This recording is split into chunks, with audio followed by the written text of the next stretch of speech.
Hello students, welcome again in the online classes of Moment of Inertia, Unit 1 of your syllabus. This is lecture 2. I hope you have enjoyed lecture 1 of this series in which we have started some definition related with the rotational motion. So let's start with some brief revision of lecture 1. In lecture 1, we have defined the various quantities of rotational motion. Like, as you know that there are two types of motion. One is translational motion. Translational motion means when a particle is traveling along one specific direction, okay, in which we can define some linear quantities like displacement, linear velocity, and linear acceleration. Okay, these all are the linear quantities. And in rotational motion, when some particle is rotating around some point, okay, so this is the rotational motion. So in rotational motion, what we have defined, corresponding to the displacement in linear motion, there is a quantity theta, and that is a angular displacement, okay, and there is a correspondence quantity to the velocity, and that is the angular velocity, which is represented by omega, and the quantity correspondence to the linear acceleration is angular acceleration, which is represented by alpha. Okay, and we have defined and we have established the relation amongst all the linear and angular quantities. क्या ये clear है बच्चों?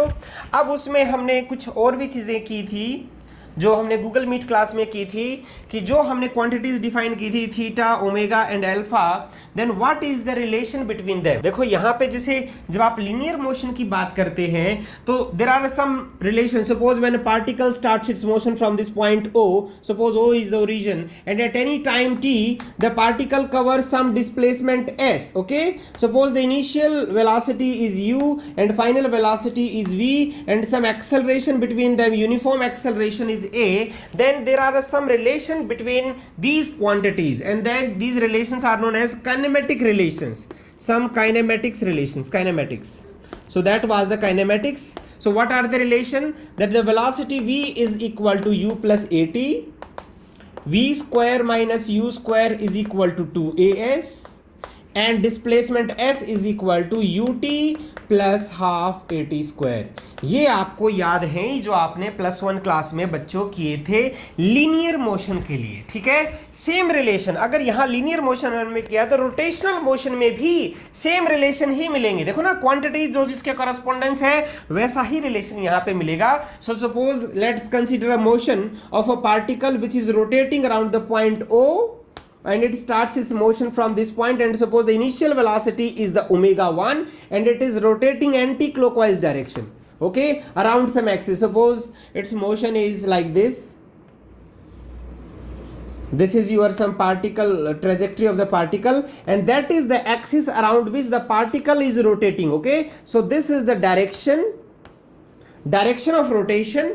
So the omega is in this direction. So what is the direction of omega? The omega would be upwards. Clear? So suppose O, some point on axis, and let's starts observing from this point t, from the point A, where the velocity is omega 1, and after some time, now we are considering that we are applying some rotational force also. अगर कोई rotational force लगाओगे तो ये जो velocity है, angular velocity, वो और तेज होगी बच्चों. तो यहाँ पे force अगर आपने लगाया तो वहाँ पे कुछ angular acceleration भी आएगा. So suppose we are considering the motion of uniform angular acceleration motion. तो यहाँ पे क्या आएगा? Suppose after some time t, the particle is at some point B. ठीक है, particle यहाँ पे after some time t, and suppose the angular velocity is the omega, and we are considering the uniform angular acceleration, and that is the alpha. Okay, so what are the relation, and what is the angular displacement transferred by the direction from A to B? The angular displacement is suppose theta. Clear? तो अब यहाँ पे अब ये देखो same relation यहाँ जो ये थे v is equal to u plus at.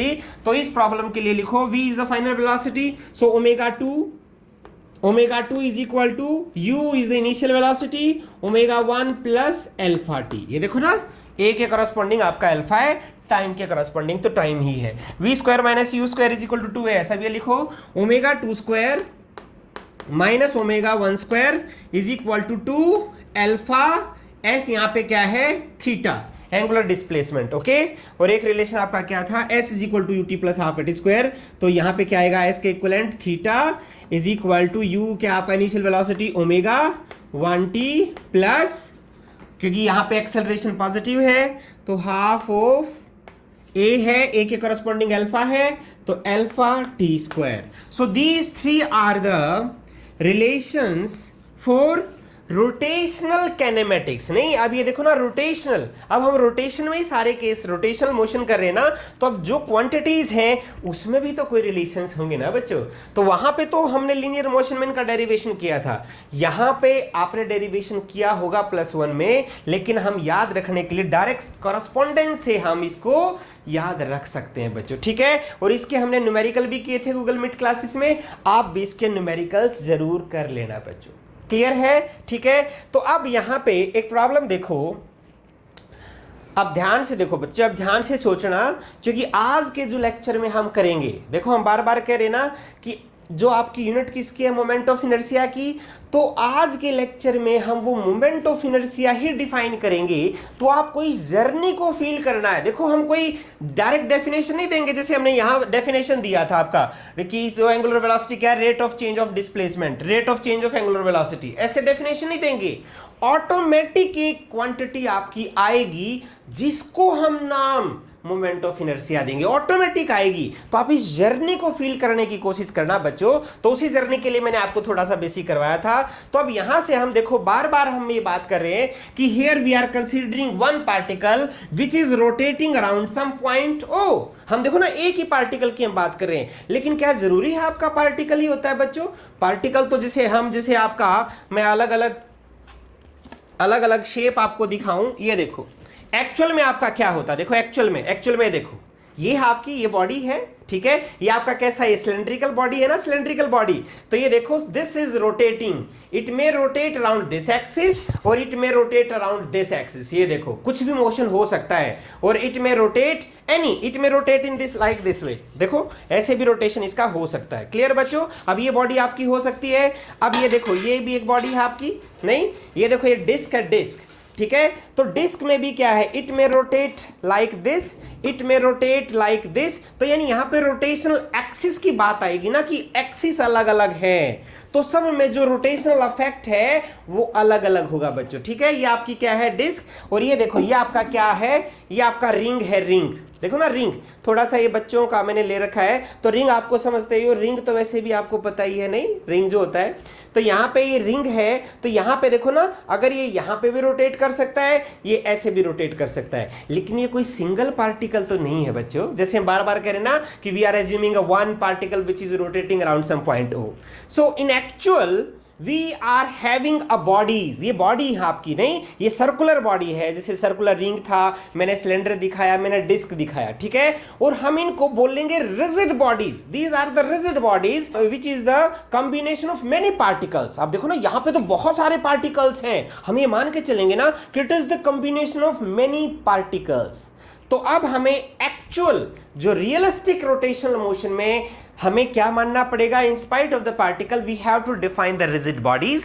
तो हम रिजिड बॉडी मानेंगे, और रिजिड बॉडी में क्या होते हैं, बहुत सारे पॉइंट्स होते हैं, तो हमें बहुत सारे पॉइंट्स को कंसीडर करते हुए सेंटर ऑफ मास निकालना है बच्चों, ठीक है। और फिर हम इसको रोटेट करेंगे, तब आपकी रोटेशनल एक काइनेटिक एनर्जी आएगी। आज हम ये 3 टॉपिक ही करेंगे, ठीक है बच्चों। तो सबसे पहले हम क्या स्टार्ट करते हैं, रिजिड बॉडीज, कि आपकी जो रिजिड बॉडीज क्या होती हैं। रिजिड नाम तो पता ही आपको, रिजिड का मतलब कुछ कठोर चीज है, नहीं तो ठीक है। अब हम स्टार्ट करते हैं रिजिड बॉडी से बच्चों, ओके।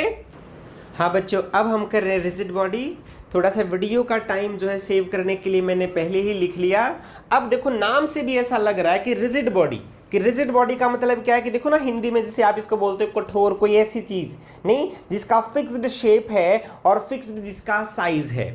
या हम इसको ये कह सकते हैं कि देखो जो भी बॉडीज मैंने आपको भी दिखाई थी, कि अब एक देखो सिंगल पार्टिकल तो नहीं, जैसे चौक ही है, अब इस चौक के अंदर बहुत सारे पार्टिकल्स हैं, हम बोल सकते हैं ना it is a combination of infinite particles and all particles are packed together, नहीं वो सारे आपस में बंधे हुए हैं। अब होगा क्या, when suppose it is rotating around some axis, axis. अब ये देखो ना, तो पूरी बॉडी तो मूव कर रही है ना, इसके इंडिविजुअल पार्ट्स तो मूव नहीं कर रहे हैं ना बच्चों। यानी पार्ट्स जब इंडिविजुअल मूव ना करें, पूरी बॉडी मूव करे, तो उसको हम क्या बोलेंगे? Rigid body. यही चीजों को मैंने यहां पे लिखा हुआ, देखो what is the rigid body? Rigid body is a body that can rotate with all its parts together. सारे पार्ट्स को मिला के जो रोटेट करे and without any change in shape. अब इसका कोई शेप चेंज थोड़ा ना होगी, जब ये रोटेट करेगा चौक सेम ही शेप रहेगी बच्चों। तो ये डेफिनेशन है। चाहे हम जो मैंने अभी बोला था कि rigid body is a body which have fixed geometrical shape and size, बोल सकते ना है हम, ठीक है। अब जैसे आपको मैंने अभी दिखाई थी ना रिजिड बॉडीज, तो देखो ऐसे ही हम रिजिड बॉडीज को क्लासिफाई कर सकते हैं। Some are symmetric rigid bodies and some are asymmetric rigid bodies. जैसे क्या आपका सर्कुलर, जैसे आपका सर्कल है, सर्कल।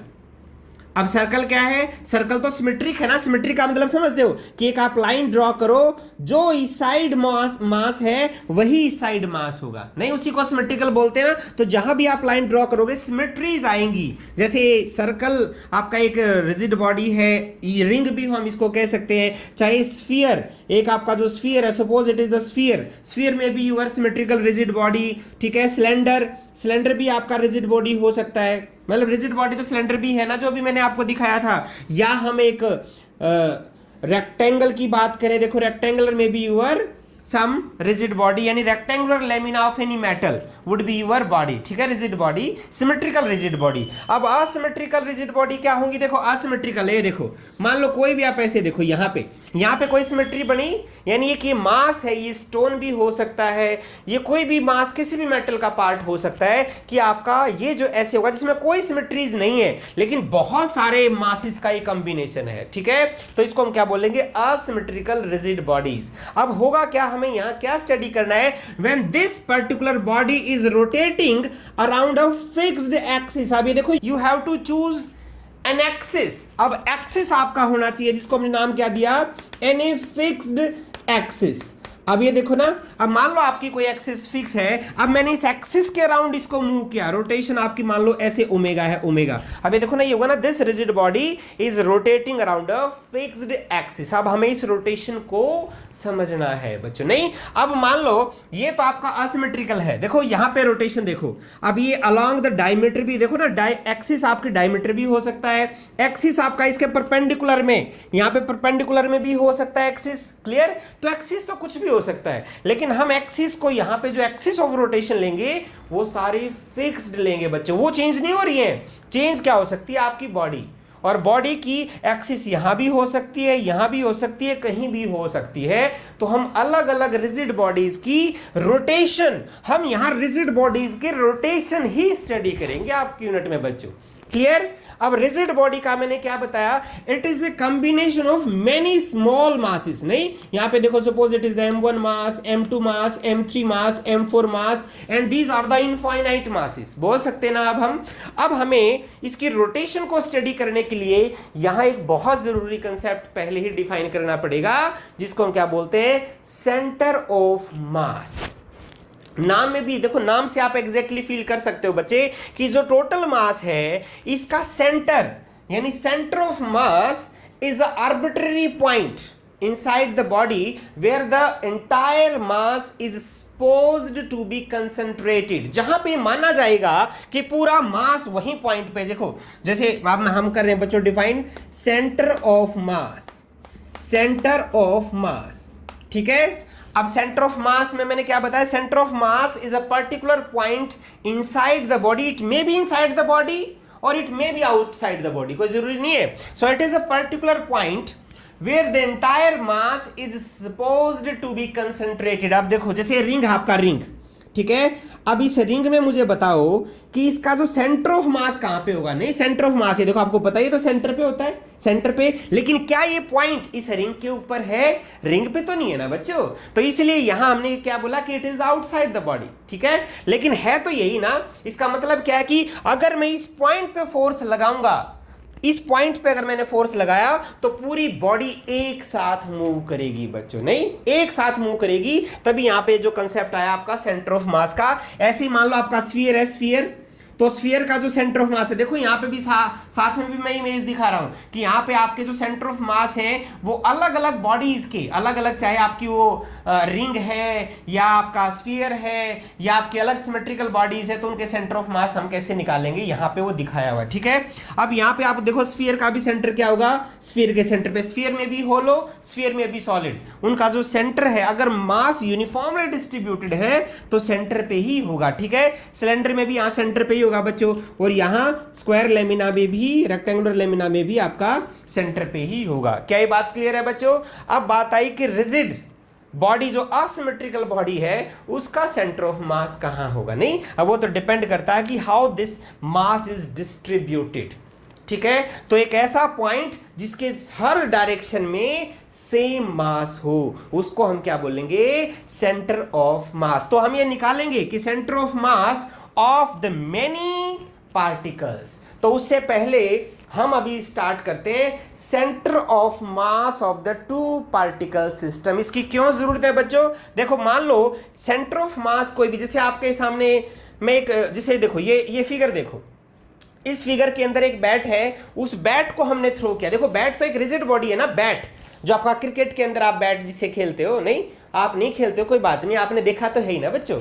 अब ये देखो जो बैट है, अब जब इस बैट को अगर मैं थ्रो करता हूं, आपको पता अगर मैं बॉल थ्रो करता हूं तो मैं बॉल को अगर ऐसे थ्रो करता हूं तो कैसा मोशन होता है, पैराबोलिक मोशन होता है ना। सेम केस बैट में भी, हालांकि बैट में आपको दिखता नहीं है, बैट जब आप ऐसे थ्रो करते हो तो अलग अलग, क्योंकि वो असिमेट्रिकल बॉडी है ना, क्योंकि उसका जो सेंटर ऑफ मास है वो थोड़ा सा आप कभी सोचते नहीं उसके बारे में, लेकिन एक्चुअल में जब आप उसको थ्रो करोगे तो जो उसके सेंटर ऑफ मास की जो ट्रेजेक्टरी है वो सेम पैराबोलिक बिहेवियर में मूव करेगी बच्चों। और ये देखो इस फिगर में आपको दिख भी रहा कि ये बच्चा जब बैट को थ्रो करता है, चाहे बैट कैसे भी रोटेट करे, लेकिन उसका जो सेंटर ऑफ मास है वो along the parabolic trajectory he move करेगा।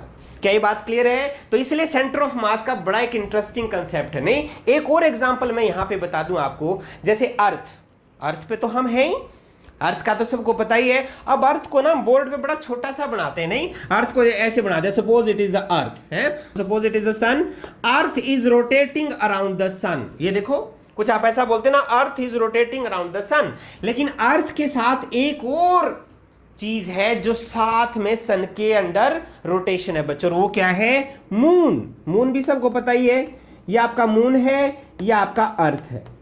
ठीक है, तो एक चीज ध्यान से देने वाली बात यहां पे है कि जस्ट एक अर्थ रोटेट नहीं कर रही है बच्चों, यहां पे combination of two masses rotate कर रहा है। इसलिए जो एक्सिस है ना, हम ये मान के चलते ना कि अर्थ बिल्कुल ऐसे जो एक्सिस है उसके सेंटर से निकलती है अर्थ के, नहीं, वो एक्सिस निकलती है। दो पार्टिकल यहां पे हम लेंगे, एक मून है एक अर्थ है, कि इनका सेंटर ऑफ मास कहां होगा, वो सेंटर ऑफ मास मूव कर रहा है न कि अर्थ मूव कर रही है। नहीं, ये देखो इस फिगर में ध्यान से देखो जो मैंने दिखाया हुआ है, जो अराउंड द सन, अर्थ और मून का जो सेंटर ऑफ मास है वो मूव कर रहा है बच्चों। तो यहां पे अब आपको निकालना पड़ेगा, अगर दो पार्टिकल है then how we can determine the centre of mass, और अगर बहुत सारे पार्टिकल्स हैं then how we can determine the centre of mass. तो अभी हम स्टार्ट कर रहे हैं centre of mass of the two particle system. तो अब सेंटर ऑफ मास के कंसेप्ट में बच्चों देखो मैंने अभी आपको एग्जांपल दिया ही, ठीक है, जो अर्थ और मून का जो सिस्टम है that is revolving around the sun along the elliptical orbit. नहीं, इलिप्टिकल ऑर्बिट होता है तो आपको पता ही है। तो ये जस्ट ये नहीं हम कहते कि वो earth is revolving around the sun, the system of earth and moon is revolving around the sun. क्या ये फील किया आपने प्रॉब्लम? अभी अगर प्रॉब्लम फील किया है then you have to determine where centre lies.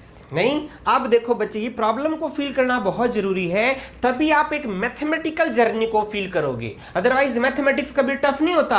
Mathematics तो स्टेप बाय स्टेप होता है बच्चों, टफ होता है प्रॉब्लम को फील करना और उसके कॉन्सिक्वेंसेस को फील करना, ठीक है कि नहीं। तो मैथमेटिक्स से मत डरना, मैथमेटिक्स देखो ऑटोमेटिक चलता है, मैथमेटिक्स तो कोई बड़ी चीज है ही नहीं। अब देखना यहां पे अगर आपको प्रॉब्लम फील होगी, प्रॉब्लम क्या है कि we are having the two particles, so where their centre of mass is located, बस आपको ये निकालना है। दो पार्टिकल, एक का मास m है, एक का मास अलग m है, दोनों का अलग अलग मास होगा, तो उनके कहां पे सेंटर ऑफ मास लाई करेगा, तो वो हम यहां निकालते हैं centre of mass of the two particle system. ठीक है, तो यहां पे हम दो पार्टिकल लेंगे। Suppose you are having two particles, m1 mass and another particle is having the m2 mass.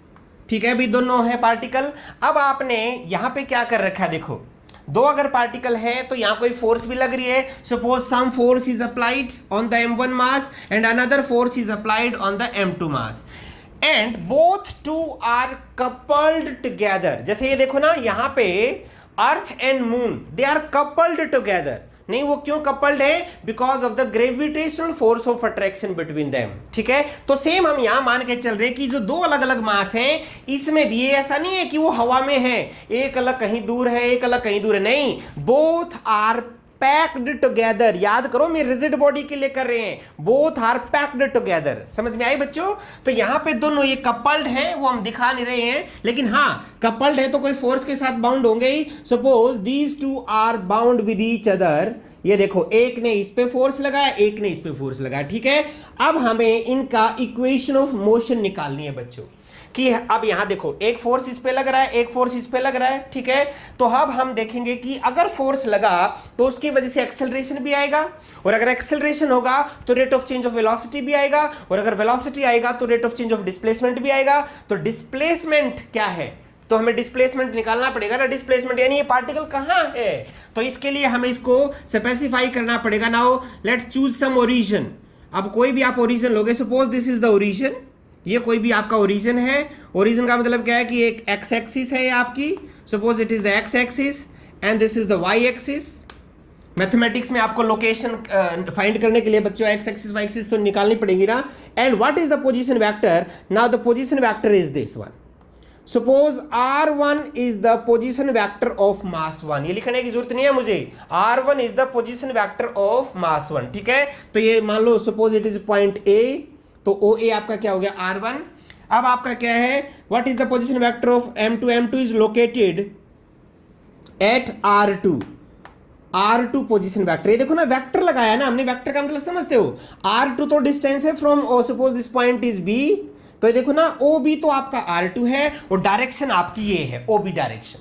Clear है बच्चों? तभी हमने वेक्टर नोटेशन यहां पे लिखी है। अब टू पार्टिकल्स हैं जिसके पोजीशन, इसका पोजीशन वेक्टर आपका R1 है, इसका पोजीशन वेक्टर आपका R2 है। अब मुझे बताओ, सम फोर्स इज अप्लाइड। अब इस पे फोर्स तो लगा ही हुआ है बच्चों। अब ये देखो ना, इस पे सम फोर्स इज अप्लाइड। मान लो F1 is the force, F1 is the force applied on mass 1 and F2 is the force, ये देखो स्मॉल f लिखे मैंने, F2 is the force applied on particle B। देखो F1 इस पे माना, F2 इस पे माना, and these two are coupled with each other some force. अब ये देखो ना, A B पे कोई फोर्स लगाएगा, अट्रैक्शन फोर्स लगाएगा, इस डायरेक्शन में लगाएगा। So this is the force on second particle due to 1। ये देखो भाई, force on second particle due to 1। ऐसे ही M2 पार्टिकल इस पे लगाएगा, अपनी तरफ अट्रैक्ट करेगा इसको, and this is the force on one particle due to 2। ये देखो भाई, क्या क्लियर है? मैं फिर रिपीट कर रहा हूं, F1 is the external force, this is the external force, external force on M1, okay. And what is the F2? Small f2 is the external force, external force on M2। अभी तक हम problem को ही समझ रहे हैं, mathematics तो धीरे धीरे स्टार्ट होगा बच्चों। ठीक है, F1 F2 हो गया, and what are the F12 and F21? ये देखो F21, this is the force on second particle on M2 due to M1। Clear बच्चों? ठीक है, अब F12 क्या है? Force on M1 due to M2। अब ये दोनों आपस में फोर्स लगा रहे हैं, अपोजिट डायरेक्शन में है, सेम भी है, जैसे न्यूटन थर्ड लॉ में आपने किया था ना, F21 is equal to minus of F12। देखो F21 is equal to minus of F12, equal forces, नहीं equal and opposite forces. Clear? ये आपस में तो रिएक्शन दे रहे हैं ना, एक्शन एंड रिएक्शन हो गए, तो ये न्यूटन थर्ड लॉ हो गया। अब यहाँ पे देखो ये क्या है, F1 F2 external force on M1 external force on M2। अगर हम एज ए सिस्टम बात करें, एक रिजिड बॉडी मान ली जिसके अंदर दो ही पार्टिकल है, तो टोटल फोर्स इस पे क्या लगा बच्चों, F1 प्लस F2। क्लियर? अब ये प्रॉब्लम हमने ड्राफ्ट कर दी। अब हम इसके अंदर मैथमेटिक्स में चलते हैं। जब आपने फोर्स लगाया ए पे, तो इसकी वजह से क्या चेंज हुआ, force F is equal to m में, देखो फोर्स लगाया आपने, हाँ यहां लिखो for M1 particle, for M1 particle what is the F is equal to m में mass m1, a is what, a is the dv by dt। देखो आपको पता है एक्सेलरेशन क्या होता है, acceleration is equal to dv by dt। ठीक है बच्चों? और मुझे बताओ वेलोसिटी क्या होती है, velocity is the dr by dt, velocity is the dr by dt। तो एक्सेलरेशन को मैं लिख सकता हूं सीधा कि on acceleration would be d2r1 by dt square. क्या ये क्लियर है बच्चों? देखो ma, this is the ma, so for m1 particle ma is the acceleration is equal to the total force applied on this. और मुझे बताओ इसमें force कितनी है, F1 is the force external force plus F12 is the internal force.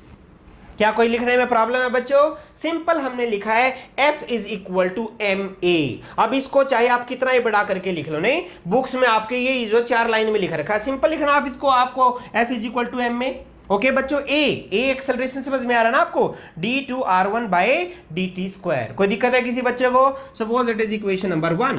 अब ऐसे लिखो for M2 particle, for M2 particle.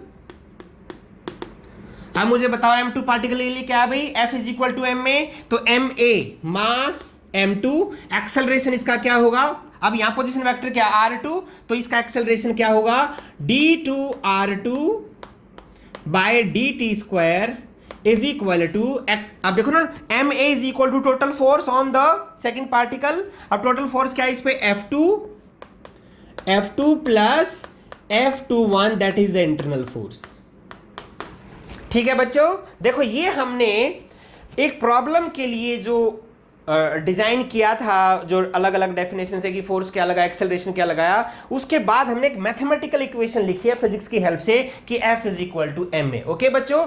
Now on adding the two equations, now on adding equation number 1 and equation number 2 कर दो भाई, add करो। अब इन दोनों को अगर मैं ऐड करूंगा तो क्या हो जाएगा, यहां पे m1 d2r1 by dt square is plus m2 d2r2 by dt square is equal to, total force बताओ कितना हो गया, F1 plus F2 plus F12 plus F21। देखो कुछ नहीं किया बच्चों, मैंने सिर्फ ऐड किया है इक्वेशन नंबर 1 और इक्वेशन नंबर 2 को। एक मेरी ये साइड आ गई, suppose it is the left hand side, और एक ये साइड आ गई, suppose it is the right hand side. Okay? अब यहां पे एक चीज देखो, F12 and F21 are equal but opposite. ये देखो, ये तो है ही बच्चों भाई, दो पार्टिकल हैं, अब दोनों एक उस पे फोर्स लगा रहा है, एक उस पे फोर्स लगा रहा है, दोनों आपस में खींच रहे हैं या दबा रहे हैं, तो दोनों सेम ही होंगी ना अगर वो इक्विलिब्रियम में है तो बच्चों। वो तो दो पार्टिकल है पैक्ड टुगेदर है, तो इक्विलिब्रियम में तो है ही, नो डाउट। ठीक है? तो यहां पे क्या होगी, force is equal but opposite. तो अगर इक्वल अपोजिट है तो मुझे बताओ इन दोनों का सम क्या होगा, दैट वुड बी 0। गायब? वो तो चली गई, हमने मानना जरूर था, लेकिन हमारी फाइनल इक्वेशन से गायब होगी बच्चों। अब देखो, अब बचा क्या आपके पास, ये क्या है, F1 plus F2। F1 plus F2 is the total force applied on the two particle system. यही है ना, देखो, this is the total force applied on the two particle system. अब दो पार्टिकल है तो उसके लिए मेरी इक्वेशन ये होगी। अब हमें क्या निकालना है, याद करो, सेंटर ऑफ मास। दो पार्टिकल हैं, अब इन दो का, अब देखो दो पार्टिकल है, so there would be the point in between them. अब कहीं एक पॉइंट होगा जहां पे उसको हम सेंटर मानेंगे। यानी इसका मतलब समझो बच्चे, देखो फिर डेफिनेशन आपको फील यहां पे होगी कि अगर दो पार्टिकल पे हमने अलग अलग फोर्स लगाया F1 F2, अब वही अगर सारा फोर्स मैं एक ही पार्टिकल पे लगाऊं तो मेरा जो मोशन है, जो मोशन की जो फिजिकल नेचर है वो सेम होनी चाहिए बच्चों, तभी तो हम उस पॉइंट को बोलेंगे सेंटर ऑफ मास। तो अब ये देखो, suppose now we are assuming, देखो अभी कोई एक्चुअल में कोई पॉइंट नहीं हम मान रहे हैं। Suppose here there is suppose this is, मान लो F12 को मैं यहां से हटा देता हूं, यहां लगा देता हूं F12। Suppose this is the another point, this is the centre of मास। अब ये आपका क्या है, now this is the centre of mass which have position vector R। अब इसका पोजीशन वेक्टर क्या है भाई, मैंने ले लिया है capital R। Capital R is the position vector, क्योंकि आपको निकालना है where is the centre of mass located, इसकी लोकेशन निकालनी है आपको। ये तो पता ही कि लाइन ज्वाइनिंग पे होगा, क्योंकि दो ही पार्टिकल हैं। अगर तीन पार्टिकल होंगे तो उसमें डिफरेंस अलग अलग है बच्चे, नहीं वो भी हम निकालेंगे। तो अगर दो पार्टिकल है तो सेंटर ऑफ मास कहाँ होगा, इसी लाइन ज्वाइनिंग पे होगा। तो उसका मान लिया हमने पोजीशन वेक्टर R है। ओके, अब अगर देखो, अब इन दो को उड़ा दो, देखो डेफिनेशन देखो सेंटर ऑफ मास की, जो दो पे फोर्स लगाया, दो पे जो फोर्स लगाया आप इसी पे लगा दो, यानी अगर टोटल फोर्स इसी पे लगाओ तो जो यहां rate of change of acceleration या वेलोसिटी होगा आपका वो सेम रहना चाहिए। अब मुझे बताओ, अगर यहां पे अब आपका देखो, अगर R पोजीशन वेक्टर है तो इस पॉइंट की वेलोसिटी क्या होगी, वेलोसिटी होगी dr/dt, और एक्सेलरेशन क्या होगा भी आपका, एक्सेलरेशन होगा d/dt ऑफ dr/dt, यानी d2r/dt²। अब देखो तो मैं इसको लिख सकता हूं कि when the external force is applied, now for suppose मैं यहां लिख देता हूं, suppose this point C point, suppose C point, suppose center of mass is at C point, is at point C। मान लिया बच्चों C पे है with position vector R, with position vector R। क्या क्लियर है बच्चों, this is the position vector, distance from the O and the direction OC। Okay बच्चों, अब अगर ये है तो अब इसकी इक्वेशन ऑफ मोशन लिखो भाई। इसकी इक्वेशन ऑफ मोशन क्या है कि सेंटर ऑफ मास वो पॉइंट है कि जहां नेट फोर्स आपने लगाया तो सेम इफेक्ट आना चाहिए बच्चों। तो इसकी मुझे बताओ, इसकी वेलोसिटी क्या होगी dr/dt, और एक्सेलरेशन क्या होगा, तो लिखो यहाँ पे F इक्वल टू m में m मास क्या है, मास तो यहाँ टोटल मास ही होगा ना बच्चों। So total mass, suppose total mass m1 plus m2। देखो F is equal to m में मास मल्टीप्लाइड बाय एक्सेलरेशन क्या है यहाँ पे d2r by dt² is equal to total force यहाँ कितना है जो आपने एक्सटर्नल फोर्स दिया है F1 प्लस F2। ये देखो, if we are defining C as a centre of mass where position vector is R, then this would be the behavior as per the definition of center of mass। क्या बच्चों देखो ये equation आपको clear है, मैं फिर repeat कर रहा हूं। देखो यहां पे एक चीज देखो, आपने अब ये माना कि एक ही पॉइंट है, यानी दो बॉडी नहीं अलग अलग, एक ही पॉइंट है जिसका पोजीशन वेक्टर R है और जिस पे मास क्या है m। मास तो टोटल हो जाएगा m1 प्लस m2, तो आपको तो उसकी लोकेशन निकालनी है। तो अब इसका बिहेवियर क्या होगा, अब इस पे लगाओ ना F is equal to ma, mass total क्या m1 प्लस m2 पोजीशन इसके लिए सेंटर ऑफ मास पॉइंट के लिए, और आपका जो इसका एक्सेलरेशन क्या हो जाएगा d2r/dt²। कोई लिखने में प्रॉब्लम तो नहीं है बच्चों इसको, ठीक है। अब यहाँ पे F is equal to ma, तो टोटल एक्सटर्नल फोर्स कितना, अब इंटरनल फोर्स थोड़ा हम यहाँ पे लेंगे, टोटल एक्सटर्नल फोर्स आपका क्या है F1 प्लस F2। अब यहाँ पे इक्वेशन नंबर 2 यहाँ था, suppose it is the equation number 3, ये आपका इक्वेशन नंबर 3 है, ये आपका इक्वेशन नंबर 4 है। अब now on comparing the equation number 3 and 4, देखो यहां पे ये तो कैंसिल हो चुका है, F1 plus F1 plus F2 दोनों साइड सेम है तो ऑटोमेटिकली ये साइड भी सेम होंगी बच्चों। तो अभी on comparing equation number 3 and 4, अब यहाँ पे कंपेयर करो, ऑन कंपेयरिंग विद 3 एंड 4 क्या होगा बच्चों, m1, अब ये लिखो m1 d2r by dt² plus m2 d2r2 by dt² is equal to, अब ये देखो यहाँ पे m1 plus m2 d2r by dt²। Clear. अब यहां से देखो ये d2 मास तो कांस्टेंट ही होता है बच्चों हमेशा, तो यहां पे मैं लिख सकता हूं कि d2 bye dt² of m1r1 plus m2r2। क्यों भी ऐसे लिख सकते हैं हम, कोई दिक्कत तो नहीं है किसी को, is equal to d2 by D T square of m1 m2 r। अंदर ले गया ना मैं मास को, देखो मैं मास को अंदर ले जा सकता हूं क्योंकि मास पे डेरिवेटिव का कोई इफेक्ट नहीं पड़ता क्योंकि मास तो सेम ही है बच्चों। अब यहाँ पे on taking the double integration with respect to time on both the side, तो ये क्या हो गया आपका d2 बाई dt स्क्वायर गायब।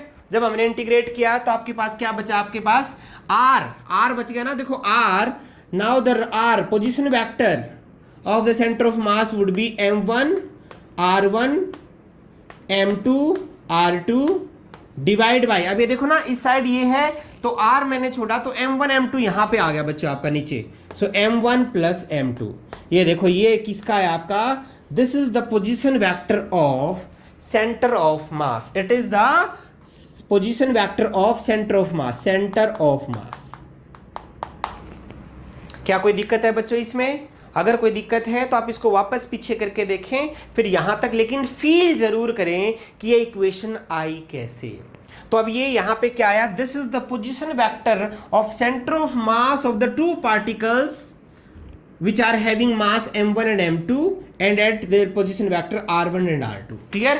अगर दो पार्टिकल सिस्टम है तो आपका सेंटर ऑफ मास ये होगा, जैसे अर्थ के केस में हम निकाल सकते हैं, अर्थ का मास आपका m कैपिटल M E है, मून का आपका mm है, तो दोनों में कहां पे सेंटर ऑफ मास होगा तो वो हम निकाल सकते हैं इस फॉर्मूले से बच्चों।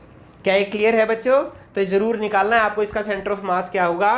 तो अब हम करते हैं centre of mass for n particle system. हाँ, अब यहाँ पे देखो बच्चों centre of mass of n particle system, तो जैसे हमारा दो पार्टिकल के लिए आया, suppose we are having the 3 particles.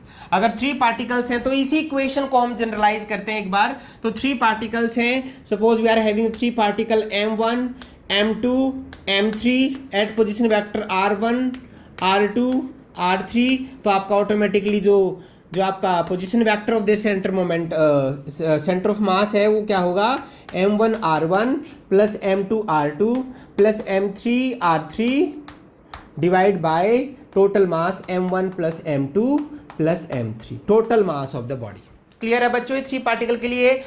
So for n particle system, जैसे आपका ये आपका रिजिड बॉडी है, ये देखो रिजिड बॉडी है भाई, तो यहाँ पे हम ये मान के चलते हैं ना, rigid body is a combination of many particles like m1 m2 m3 and suppose it is the origin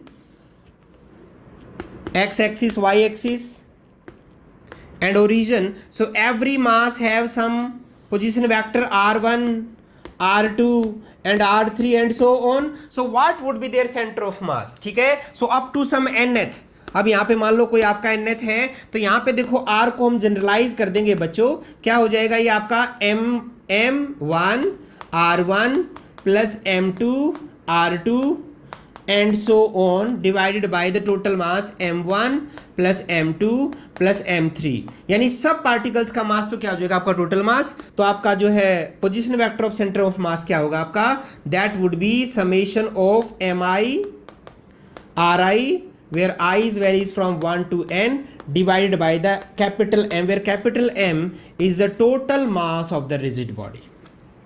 हमने जनरलाइज कर दिया बच्चों 2 पार्टिकल सिस्टम से कि कैसे हम n पार्टिकल सिस्टम का सेंटर ऑफ मास निकालेंगे। क्या ये बात बच्चों क्लियर है कि 2 पार्टिकल का सेंटर ऑफ मास कैसे आता है? अब इस सेंटर ऑफ मास की क्या स्टोरी है, इस सेंटर ऑफ मास की क्या यूटिलिटी होगी, अभी मैं आपके सामने देखो मैंने बताया कि आज हम जो मोमेंट ऑफ इनर्शिया की जर्नी करने जा रहे हैं बच्चों, तो उसको फील करने के लिए ना उससे पहले हम कुछ प्रॉब्लम्स को विजुलाइज करेंगे जो रिजिड बॉडी है। ठीक है, जैसे रिजिड बॉडी है तो सारी आपकी, हम रिंग लेंगे, हम स्फीयर लेंगे, हम सिलेंडर लेंगे, सब रिजिड बॉडी हैं और अब हमें पता है कि उनका सेंटर ऑफ मास क्या होता है और वो हम कैसे निकालते हैं। तो अब हम देखते हैं कुछ प्रॉब्लम्स मैं यहाँ पे आपको दिखाऊंगा और आप सोचना कि उनका आंसर क्या होगा बच्चों, नहीं तभी आप फील कर सकते हो कि मोमेंट ऑफ इनर्शिया आता कैसे है। तो अब हम देखो ये प्रॉब्लम्स कुछ मैं दिखा रहा हूं। अब ये कुछ प्रॉब्लम्स हैं बच्चों जो आपको विजुलाइज करना जिसका बहुत जरूरी है, जो आप अपने माइंड में रखो, नहीं जिसके सॉल्यूशन हम इस पूरी यूनिट में ढूंढ रहे हैं। अब प्रॉब्लम क्या है, देखो अब आपको पता है रिजिड बॉडी, मैंने यहाँ पे लिया रिंग, ठीक है, जो साइकिल का व्हील्स जो मैंने आपको दिखाया था एक्सपेरिमेंटों में भी, वो व्हील ले लिया, ठीक है, यही व्हील है ये सब आगे, बस मैंने ये बीच का पार्ट नहीं बनाया, लेकिन सारे व्हील्स मैंने यहाँ पे लिए। अब ये मान लो आपका कोई भी ये व्हील है या रिंग मैं इसको बोलूँ, अब ये रिंग आपके सामने है बच्चों, ठीक है, आपको पता है suppose the mass of the ring is m, तो सबको पता है कि इसका जो ग्रेविटेशनल मास है वो क्या होगा, डाउनवर्ड्स mg, ठीक है, यहाँ पे कोई फोर्स नहीं लगाया तो एज इट इज रहेगा। लेकिन सिचुएशन क्या है, when suppose the force is applied at this point in this direction, what happens when the force is applied at this point, then what happens, and when the force is applied at this point, what happens when we are assuming all three surfaces are rough surfaces। ये rough है, यहाँ पे slipping नहीं होगी, skidding नहीं होगी, ये इसके साथ रोटेशन होगा, ठीक है। तो ये आपको प्रॉब्लम समझनी है कि अलग अलग, देखो ना आप समझ रहे होगे जी फोर्स तो सेम ही लगाया है, लेकिन एक देखो सेंटर ऑफ मास सेंटर पे है, this is the centre of मास, ये आपका क्या है, पॉइंट सेंटर ऑफ मास, ये आपका सेंटर ऑफ मास है, लेकिन ये यहां लगाया, ये यहां पे लगाया, यहां पे लगाया, ये फोर्स सेम है, डायरेक्शन सेम है, जिस पॉइंट पे लगाया है इस बॉडी के अंदर वो सब अलग अलग है,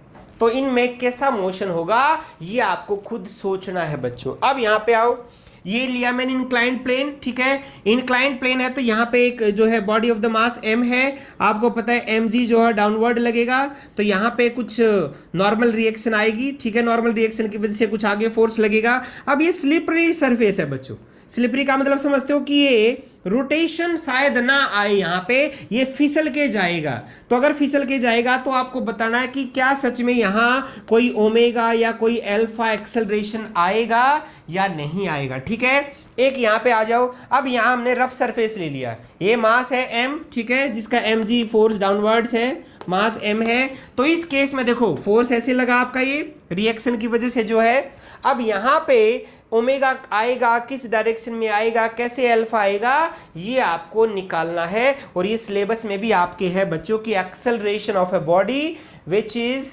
ऑन द इंक्लाइंड प्लेन, ठीक है ना, ये निकालना है हमें। लेकिन ये सोचो आप जब तक, तो यानी यहाँ पे सब का रोटेशन का मतलब है, देखो सब रोटेशन है, सब ये सर्कुलर बॉडीज हैं, तो यहाँ रोटेशन होगी ही होगी बच्चों।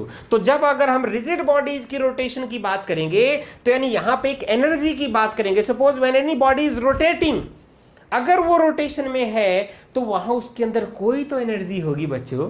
तो अब ये बहुत इंपॉर्टेंट आर्टिकल है बच्चों जिसको समझना, और इसी से आपको फीलिंग आएगी कि मोमेंट ऑफ इनर्शिया क्या है। तो अब जो नेक्स्ट आर्टिकल है वो हम इन प्रॉब्लम्स को ध्यान में रखो बच्चों, बिल्कुल दिमाग में कोशिश करो सॉल्व करने की, लेकिन हम इस यूनिट के अंदर ये प्रॉब्लम्स को सॉल्व करेंगे, ओके। अब जो नेक्स्ट आर्टिकल मैं आपको बता रहा हूं कि when you are having a rigid body, जब आपकी कोई भी रिजिड बॉडी है and when it is rotating around some fixed axis, अगर वो रोटेशन में है तो उसकी काइनेटिक एनर्जी क्या होगी, ये आप निकाल सकते हो। बहुत ही सिंपल सा कंसेप्ट है, लेकिन इससे देखना कितने इंटरेस्टिंग रिजल्ट्स आते हैं बच्चे। तो अब हम स्टार्ट करें काइनेटिक एनर्जी ऑफ रोटेशन। अब नेक्स्ट आर्टिकल है बच्चों kinetic energy of rotation. Here we are considering a particular rigid body, देखो ये rigid body है, it is rotating around some axis। ये देखो कोई भी rigid body है वो ऐसे रोटेट कर रही है, ठीक है, देखो फिगर में आपको दिख रहा है कि suppose this is the axis and ये प्लेन रिजिड बॉडी है, प्लेन मैंने लिया है यहाँ पे। So we know that this rigid body is a combination of many masses, यहाँ पे बहुत सारे आपके मासेस हैं, m1 m2 m3 and so on. Suppose nth, there are nth masses, बहुत सारे मासेस हैं, ठीक है, सारे वो and all masses are rotating. अब देखो ना इंडिविजुअल मास, अब आपको पता है देखो रिजिड बॉडी के अंदर जब बहुत सारे मास है बच्चों, अगर मैं यहाँ पे ये एक्सिस है, ये आपका एक सिंगल पार्टिकल है, अगर मैं यही लेता कि suppose when one particle is under rotation around the axis, तो मुझे बताओ इसकी काइनेटिक एनर्जी क्या होगी। अगर एक ही पार्टिकल है, suppose you are considering this one m particle, अगर एक ही पार्टिकल है, मान लो m1 है, तो m1 है, सो m1 is rotating around the axis. अब देखो ना m1 की ट्रेजेक्टरी क्या होगी, सर्कुलर मोशन होगी ना ये तो सर्कुलर मोशन अगर है तो किसी भी पॉइंट पे उसकी जो लीनियर वेलोसिटी है वो क्या होगी। Suppose v1 is the velocity of m1 mass, v1 Okay, so and v2 is the velocity, linear velocity of m2 mass and v3 is the linear velocity of m3 mass. तो ऐसे ही बहुत सारे मास हैं बच्चों, नहीं तो यहां पे हम लिख सकते हैं, देखो for a rigid body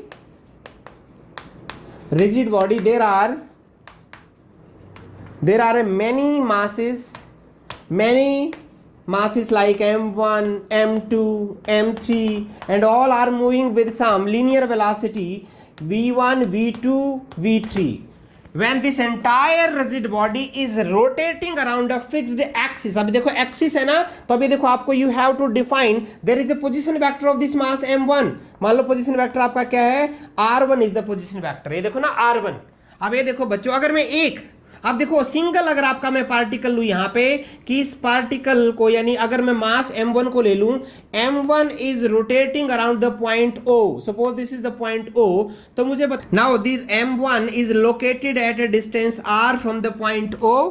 clear? तो अब यहां मुझे बताओ इसकी जो काइनेटिक एनर्जी है वो क्या होगी, मुझे इस सिस्टम की बताओ kinetic energy would be half of m1 v1 square. Suppose v1 is the linear velocity at any moment.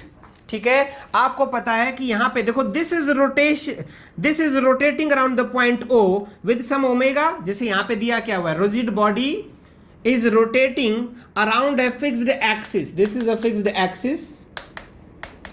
Axis and the rotational angular velocity is given as omega. नहीं, a rigid body which is rotating with angular velocity omega. तो इस case के लिए मुझे बताओ, अगर single particle है तो उसकी काइनेटिक एनर्जी क्या होगी. Kinetic energy would be half of m1. और मुझे बताना v1 क्या होता है भाई, आपको पता है v is equal to r omega.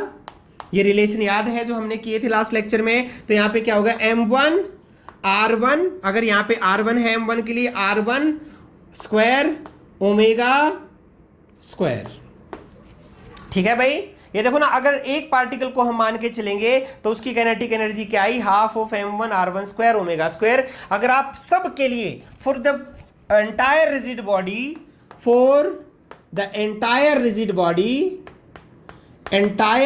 Body,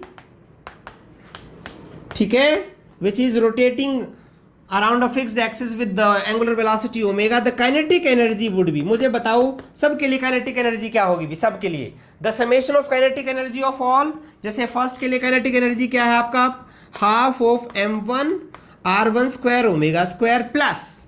अब m2 का रोटेशन बताओ भाई, m2 में क्या होगा. Suppose this is the m2, मान लो आपका m2 कहीं पे भी है, देखो ये this is the m2 and there is a distance r2 is the position vector of m2. ठीक है, देखो मैंने बताया प्लेन में है तभी मैंने यहां एक्सिस से लिया बच्चों O में, क्योंकि ये प्लेनर बॉडी, मैंने प्लेनर रिजिड बॉडी यहां कंसीडर किया है. तो यहां पे काइनेटिक एनर्जी क्या हो जाएगी इसकी, for m2 kinetic energy would be half of m2 r2 square omega square.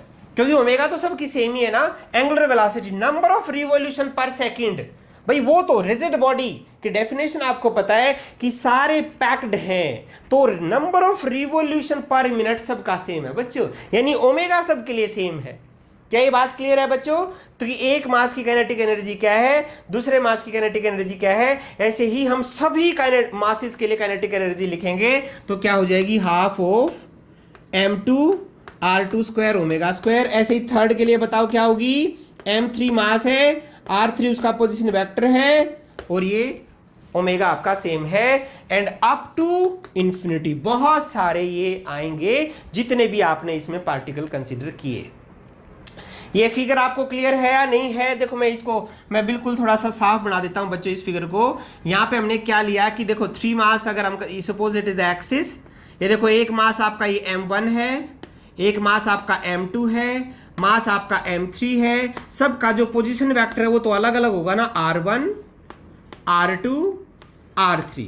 और ये r क्या है, it is the distance from the axis. देखो ना, एक्सिस से डिस्टेंस है बच्चों ये.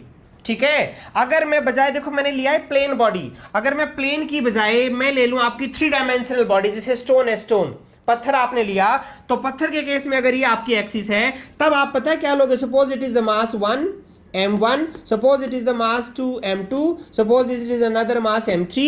तो अब यहाँ पे से लोगे आप कि एक्सिस से सबकी डिस्टेंस क्या है, देखो ना, अब एक्सिस आपका ओरिजिन है, सो this is the r1, this is the r2 and this is the r3।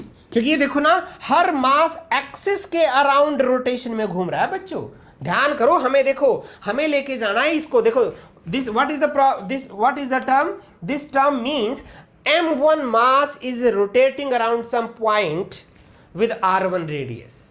क्या ये बात क्लियर है? तो अगर मैं 3 डायमेंशनल बॉडी लूंगा तो ये होगा, ये 2 डायमेंशनल बॉडी है which is rotating along this plane. ठीक है बच्चों, तो तभी मैंने इस फिगर को ऐसे बनाया, 3 डायमेंशनल में आप ऐसे लिखोगे, लेकिन ये जो वे है लिखने का वो तो सब में सेम ही रहेगा, क्योंकि हमने यहां डिफाइन कर लिया ना r1, r2 एंड r3।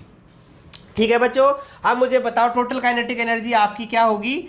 मैं अगर यहां पे इसको थोड़ा सा शॉर्ट फॉर्म में लिखूं तो यहां ऐसे लिख सकता हूं मैं, it is a summation of half, बाहर ले आओ, summation of mi ri square, where i is equal to 1 to n। n क्या है? Total number of particles. ठीक है, इस रिजिड बॉडी के अंदर हमने जितने भी माने हैं, या आप इसको इन्फिनिटी बोल सकते हो, 2 ओमेगा स्क्वायर आपने कॉमन ले लिया बच्चों, ओमेगा स्क्वायर आपका कॉमन है। ये आपकी क्या आई? Kinetic energy of rotation of a rigid body.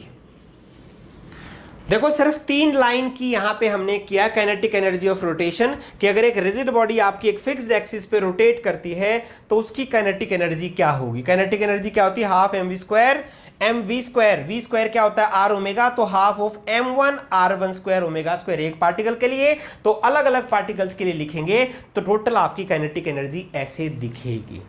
अब इस रिलेशन को ध्यान से देखो बच्चों, ये अब आ चुका है टर्निंग पॉइंट।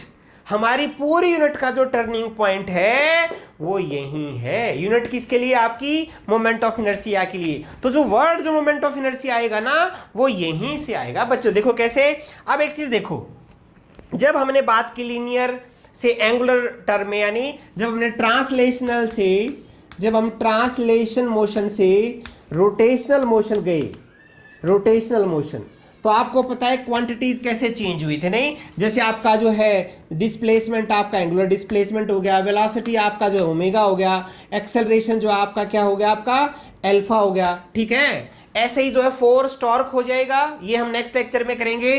फोर्स आपका क्या हो जाएगा? टॉर्क, और आपका एंगुलर मोमेंटम जो है, लीनियर मोमेंटम जो है वो एंगुलर मोमेंटम हो जाएगा एल। अब ऐसे ही एक और चीज है बच्चों, देखो काइनेटिक एनर्जी का लिखो, मुझे बताओ, यहां पे काइनेटिक एनर्जी को हम क्या लिखते हैं? Kinetic energy equal to half of mv square. तो यहां पे काइनेटिक एनर्जी को हम क्या लिखेंगे? Half of some term equivalent to mass multiplied by omega square. ध्यान से देखो बच्चों इसको, काइनेटिक एनर्जी इन ट्रांसलेशन क्या होगा? Half mv square. अगर मुझे इसी को रोटेशन में लिखना पड़ेगा, half of some term equivalent to m multiplied by omega square, that is the kinetic energy. अब ये देखो, यहां पे देखो ध्यान से, half of this is the some term equivalent to mass in rotational motion, this is the term. Okay, so अगर मैं यहां पे इसको एक टर्म को चलो नाम दे दूं, suppose the term would be the I, मैंने नाम दे दिया आई, तो मुझे बताओ काइनेटिक एनर्जी क्या होगी under rotation? Kinetic energy half of I omega square. ये देखो बच्चों, ऐसे ही मैंने एक बार नाम दे दिया, बाद में देखेंगे आई क्या आएगा बच्चों। अब यहां पे देखो half of, so I is the term equivalent to mass, नहीं? मास अगर आपका लीनियर मोशन में था तो यहां पे जो रोटेशनल मोशन में उसके इक्विवेलेंट एक टर्म आएगी जिसको हम नाम अब देने जा रहे हैं बच्चों, ये आपका क्या होगा? Moment of inertia. क्यों हमने बोला? क्योंकि मास, आप एक चीज देखो, इनर्शिया क्या होता है? इनर्शिया तो उस बॉडी की एबिलिटी है कि अगर वो रेस्ट पे तो रेस्ट में रहे, अगर वो चल रहा है तो चलता रहे। अब वो कौन डिसाइड करता है? देखो हैवी मास, देखो ना मास, अब वहां पे हमें समझ में आता है मास, तो यहां पे भी कुछ ऐसी टर्म आएगी कि जब आपका अंडर रोटेशन, देखो ना अंडर रोटेशन हमारा है, अगर रोटेशन में है तो देखो ना, अब रोटेशन में लाने के लिए, देखो अब तक रोटेशन में नहीं है, तो रोटेशन में लाने के लिए भी वहां कुछ, देखो मास की बात नहीं होगी, यहां पे बात होगी how the mass is distributed along the axis. क्योंकि यहां जब रोटेशन की बात होती है ना बच्चों, तो रोटेशन ऐसे नहीं है कि बॉडी इज रोटेटिंग, आपको वहां ही बोलना पड़ता है body is rotating about which axis, so the axis is most important. तो अगर एक्सिस होगी तो यहां यही कहना पड़ेगा हाउ द मास, देखो आर आई का मतलब क्या है, it is the distance from the axis. तो एक्सिस की बात आई ना, इसलिए जो मास वहां पे हमने बोला ना लीनियर मोशन में मास तो एक ही नंबर हो गया बॉडी का, लेकिन यहां पे एक वो चीज आती है कि जो बॉडी की एक्सिस पे डिपेंड होती है और उस पे डिपेंड होता है कि how the mass is distributed. तो बात वही है यहां भी कि जब आपने रोटेशन किया, अगर आपका रोटेशन थोड़ा सा टफ है इसका मतलब उसका मोमेंट ऑफ इनर्शिया ज्यादा है, अगर आपका रोटेशन इजी है इसका मतलब उसका मोमेंट ऑफ इनर्शिया कम है। देखो बात वही है कि इनर्शिया मतलब उस एबिलिटी यानी जो स्टेट ऑफ रेस्ट की जो एबिलिटी है उसमें मोमेंट हम कैसे ला पा रहे, नहीं, यानी इसीलिए हमने इसको जो नाम जो दिया ना मोमेंट ऑफ इनर्शिया बच्चों। और जो मैथमेटिकल एक चीज देखो हमने डिफाइन नहीं किया है, ऑटोमेटिकली आपका आई आया है यहां पे, और आई क्या आया है, I is equal to summation of M I R I square where I is from 1 to n। ये देखो बच्चों ये ऑटोमेटिकली आपका मोमेंट ऑफ इनर्शिया का फॉर्मूला आया यही, और इसी फॉर्मूले से हम हर बॉडी का, हर रिजिड बॉडी का मोमेंट ऑफ इनर्शिया निकालेंगे, कोई नया फॉर्मूला हम डिफाइन नहीं करेंगे बच्चों। क्या ये बात क्लियर है बच्चों कि ये मोमेंट ऑफ इनर्शिया, देखो यहां काइनेटिक एनर्जी ऑफ रोटेशन से जो हमारे पास टर्म आई, तो ऑटोमेटिकली जब हमने इसको लीनियर मोशन के साथ कंपैरिजन किया तो एक टर्म आई, this is a term which is equivalent to mass from the linear motion, नहीं, ठीक है, क्या ये बात क्लियर है बच्चों। तो यहां पे बच्चों देखो अब लिखते हैं moment of inertia I is equal to summation of M I R I square where I is equal to 1 to some number n। ठीक है, क्या ये मोमेंट ऑफ इनर्शिया का आपको फॉर्मूला याद रहेगा बच्चों।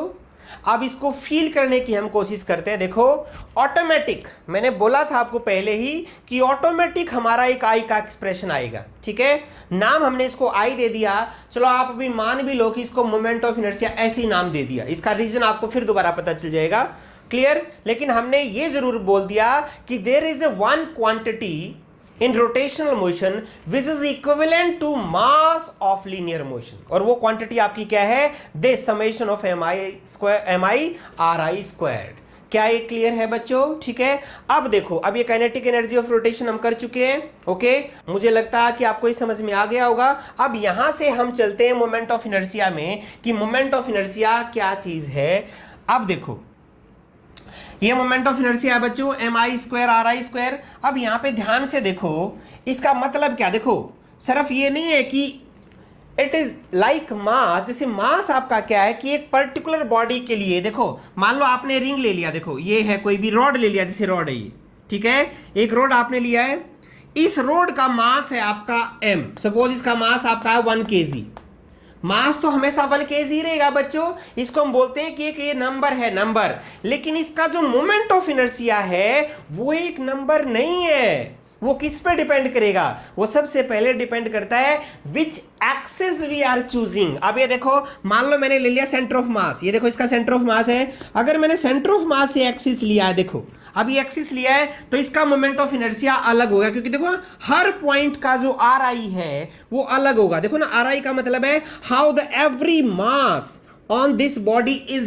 Distributed around axis. देखो ना जिस एक्सिस के अराउंड हम मोशन करना चाह रहे हैं, तो यानी यहां पे डिस्ट्रीब्यूशन इंपॉर्टेंट है, तो इसलिए जो आई है इस केस में बच्चों अलग हो जाएगा, इसलिए जो इसका काइनेटिक एनर्जी ऑफ रोटेशन तो सेम ही रहेगा। काइनेटिक एनर्जी ऑफ रोटेशन क्या होगा, half of I omega square, clear. तो यहां पे अगर यहां पे आई की वैल्यू थोड़ा सा देखो ना, ये आई डिस्ट्रीब्यूटेड है दोनों साइड, जो आपका आर आई है कुछ इस साइड है कुछ इस साइड है, ठीक है। अगर मैं एक्सिस ऑफ रोटेशन को चेंज कर दूं, मैंने अब ले लिया axis of rotation at the edge, अब ये लो बच्चों, अब अगर मैंने एक्सिस ऑफ रोटेशन ये ले लिया तो अब मुझे बताओ क्या मोमेंट ऑफ इनर्शिया सेम रहेगा, नहीं ना, क्योंकि अब ये देखो ना एक आर आई इतना बड़ा आ गया, यहां तो बाकी आर आई छोटे थे, ये आर आई तो डबल हो गया एकदम, और उसका भी स्क्वायर है, तो यहां ये जो आई नंबर है ये ज्यादा नहीं आएगा बच्चों। अगर ये ज्यादा आएगा, आप देखो ना इसका मतलब अब आपको समझ में आएगा, अगर ये ज्यादा है देखो किसके लिए, रोटेशन के लिए। तो अगर ये ज्यादा है तो इसको रोटेट करना यहां पे इस सिचुएशन में थोड़ा सा टफ है। मतलब यानी यहां पे क्या है कि अगर हायर वैल्यू ऑफ इनर्शिया है तो इसका जो रोटेशनल है वो टफ है। जैसे मैं एक एग्जांपल आपको लेके दिखा रहा हूं बच्चों, ये देखो आपके सामने ये रोड ले लो, या इसको हम जो है सिलेंडर भी मान सकते हैं।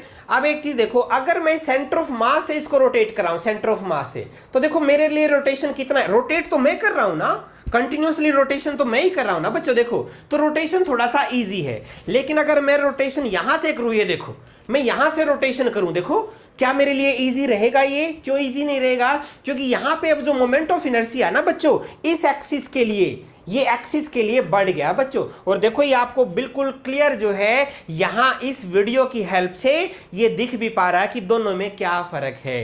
क्या क्लियर है बच्चों? तो इससे आपको फील होगा कि मोमेंट ऑफ इनर्शिया का मतलब क्या है, यानी small value of moment of inertia means easier rotation and large value of moment of inertia means some tough rotation. क्या ये बात समझ में आई? यानी इसका मतलब देखो है तो उसी से ना कि हम कैसे इजीली रोटेट कर पा रहे हैं कि नहीं। जैसे हम लीनियर मोशन में हम इजीली उसको मूव कर पा रहे हैं कि नहीं, तो है तो ये इनर्शिया की इक्विवेलेंट एक क्वांटिटी ना, लेकिन यहां बस अंडर रोटेशन है, तभी उस इनर्शिया का मोमेंट, यानी जो मोमेंट उसका चेंज हो गया, तभी हमने नाम इसको दिया बच्चों मोमेंट ऑफ इनर्शिया। क्या ये बच्चा आपको क्लियर है? देखो अगर क्लियर नहीं है तो फिर दोबारा से आप इसको देख लेना, आपको क्लियर हो जाएगा बच्चों। अब यहां पे देखना, मैं बड़े आप ये कहोगे कि देखो फॉर्मूला ऑटोमेटिक आया है, अब इसी फॉर्मूले से हम एक मोमेंट ऑफ इनर्शिया निकालेंगे बहुत ही सिंपल वे में, जो आपने +1 क्लास में किया था। ये लास्ट टॉपिक अभी का है, moment of inertia for a ring, ठीक है, वो हम करते हैं अभी। Moment of inertia for a ring, हम जो रिंग है, रिंग आपके सामने है, suppose you are having a ring,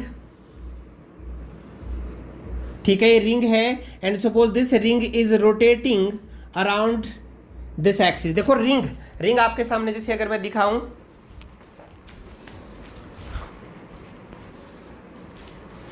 ये देखो बच्चों ये रिंग है, ठीक है, ये रिंग है। यहाँ पे तो थोड़ा सा इसका जो डायमीटर यहाँ पे जो थोड़ा सा मोटा है ये, तो आप इसको थिन मान के चलो।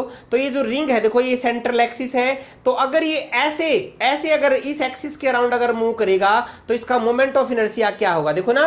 तो बोर्ड पे मैंने ये फिगर बनाया यहाँ पे, ठीक है, ओके बच्चों। अब इस रिंग के लिए suppose we are considering what is the mass of the ring is m and what is the radius is the capital R around this axis, suppose this point is O, ठीक है। अब यहां के लिए आपको निकालना moment of inertia and you know what is the relation. देखो relation हम यही लेंगे, what is the relation of moment of inertia, we know that I is equal to the summation of mi ri square, ठीक है। अब यहां पे ये मुझे बताओ mi क्या है, mi means these are the various masses. अब ये देखो ना, I is equal to 1 to n, बहुत सारे मासेस हैं। जैसे मैं यहां पे ले लूं, there is a small mass, देखो ना small, suppose you are considering the small length element dl, देखो dl ले लिया, जिसके अंदर मास क्या है, suppose the dm is the small mass of the small length dl। देखो ना स्मॉल लेंथ तो लेना ही पड़ेगा। अगर मैंने यहां स्मॉल लेंथ लिया, देखो तो ये जो समेशन का मतलब आप देखना है यहाँ पे, मैं इस समेशन को थोड़ा इंटीग्रेशन में, डिफरेंशिएशन में चेंज करूंगा बच्चों। I में भी रिटन एज दे, आपको पता है समेशन, इंटीग्रेशन भी क्या होता है, इंटीग्रेशन का भी तो मतलब यही होता है, integration means the summation of very small masses. देखो ना वेरी स्मॉल, तो ये देखो ना dm over the ri square, ऐसा लिख सकता हूं बच्चों में। ये देखो यहाँ पे ये r का मतलब क्या है, रेडियस। अब रेडियस तो यहाँ पे कांस्टेंट ही है, तो क्या मैं इसको ऐसे नहीं लिख सकता, integration of radius square dm। ये देखो भाई, देखो ना इस स्पेसिफिक सिमेट्री के लिए मैं इस रिलेशन को ऐसे मॉडिफाई कर सकता हूं, मैंने कहीं भी कुछ गलत नहीं किया है। देखो ना इंटीग्रेशन को समेशन लिख सकते हैं, तो यहां पे समेशन को इंटीग्रेशन कर सकते हैं, तो इंटीग्रेशन को यानी जो m है, m क्या स्मॉल मास ही तो आपने माना ना, suppose this is the dm, मैंने वही लिखा है, तो dm ri स्क्वायर, ठीक है बच्चों। अब यहाँ पे ri क्या है, रेडियस, तो यहाँ तो सब मासेस की रेडियस सेम ही है, क्योंकि यहाँ पे तो रिंग है बच्चों, तो रेडियस सेम है, तो मैंने ले लिया कैपिटल R, तो कैपिटल R स्क्वायर dm। तो अब यहाँ पे मैं अब इसका इंटीग्रेशन करता हूं, तो यहाँ पे अब निकालें हम what is the mass, dm is the what, dm is the mass of dl length, mass of dl length. ठीक है बच्चों, जो स्मॉल लेंथ मैंने मानी है। अब यहां पे निकालो भी क्या मास है इसका। देखो आपको पता है टोटल मास, देखो मास पर यूनिट लेंथ कितना है, mass per unit length, mass per unit length is capital M divide by, देखो ना लेंथ, लेंथ मान लो पूरी सरकमफ्रेंस पे आप लो तो क्या है 2 पाई आर, तो मास पर यूनिट लेंथ आपका क्या है capital M divide by 2 pi r. So mass of d, mass of dl length, mass of dl length आपको तो इसी में निकालना है, that is the dm, dm. और ये डीएम बताओ कितना है, mass per unit length multiplied by dl. कोई प्रॉब्लम है भाई किसी को, mass per unit length multiplied by the dl की, देखो ना ये मास पर यूनिट लेंथ है, लेंथ से लेंथ कैंसिल हो गया तो मास ही तो बच गया आपका। तो यानी यहां पे आपका क्या है, D M is equal to M by 2 pi R D L. तो इसके अंदर रख दो भाई integration, integration over R square, ठीक है, वहां पे क्या है M by 2 pi R D L. अब करो भाई, देखो इंटीग्रेशन आपको करना, आपको पता है इंटीग्रेशन की लिमिट क्या है। अगर स्मॉल लेंथ आपने डीएल लिया है तो ऐसी डीएल को आप सबको ऐड कर दो, तो अगर सबको ऐड कर दोगे तो क्या आ जाएगा, पूरी सरकमफ्रेंस आ जाएगी, यानी integration of the DL would be the circumference. ये क्लियर है ना बच्चों। तो यहां पे करो, देखो आर तो कांस्टेंट है, एम कांस्टेंट है, आर कांस्टेंट है, ये तो वैसे ही कट जाएंगे। देखो आर से आर कट गया तो आपका क्या आया, एम आर बाय 2 पाई।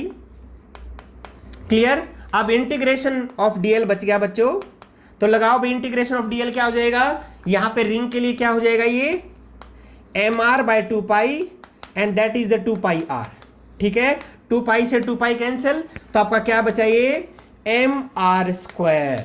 अब ये देखो यहां पे आया moment of inertia, moment of inertia for the ring is M R square when the axis is passing through the center and perpendicular to its plane।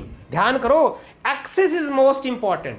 अब एक्सिस जरूरी है बच्चों, अगर ये एक्सिस है तो इसके अराउंड जो मोमेंट ऑफ इनर्शिया वो क्या आया आपका, M R square, where M is the mass and R is the radius. तो इसकी यूनिट क्या आएंगी, किलोग्राम मीटर स्क्वायर। क्या ये क्लियर है बच्चों। लेकिन मैंने बताया इसकी जो वैल्यू है, अब अगर मैं कह दूं ये एक्सिस ले ली मैंने, ये लो ये एक्सिस ले ली बच्चों, अब ये देखो अब इस एक्सिस पे तो अलग आएगा ना मोमेंट ऑफ इनर्शिया। तो अगर इस एक्सिस पे इससे आया तो इस एक्सिस पे कैसे निकालेंगे, या अलोंग द डायमीटर कैसे निकालेंगे। तो इसके लिए आपकी आएंगी theorem of parallel axis and theorem of perpendicular axis, जो कि हम नेक्स्ट लेक्चर में करेंगे। ठीक है बच्चों, तो आज की क्लास का इतना ही था, लेकिन इंपॉर्टेंट बात वही थी बच्चों जो मैं बार बार रिपीट कर रहा हूं कि how we can feel the origin of moment of inertia and how we can feel the physical significance of moment of inertia। तो ये आप समझ सकते हो कि moment of inertia का मतलब क्या है। tough rotation means some high value of moment of inertia, easier rotation means some small value of moment of inertia। नहीं तो ये बात समझ में आई। तो अब आप इसको, अगर मैं आपसे गूगल मीट क्लास में पूछूं कि मुझे बताओ मोमेंट ऑफ इनर्शिया को मोमेंट ऑफ इनर्शिया क्यों बोलते हैं, तो आप बता पाएंगे ना बच्चों। ठीक है, तो इसको थोड़ा सा ध्यान से नोट्स बनाते हुए करो, कुछ इसके न्यूमेरिकल्स भी करो।